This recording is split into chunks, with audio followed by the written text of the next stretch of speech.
Magandang araw sa inyong lahat.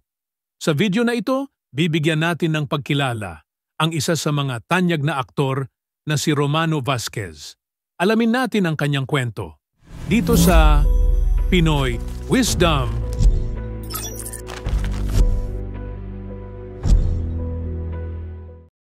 Si Romano Vasquez na ipinanganak bilang Romanito Romano Anacandila noong Oktubre 31, 1970 sa Cavite.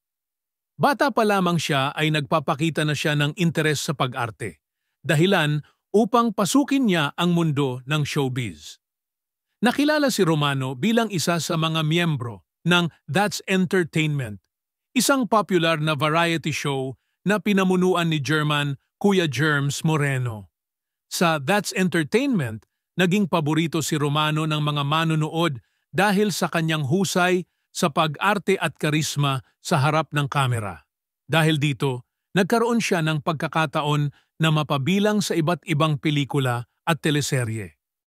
Sa kabila ng kanyang kasikatan, dumating din ang mga pagsubok sa buhay ni Romano. Pagsapit ng dekada 90, unti-unting humina ang kanyang karera sa showbiz. Dahil dito, napilitan siyang umalis sa limelight at mamuhay ng tahimik kasama ang kanyang pamilya sa Cavite.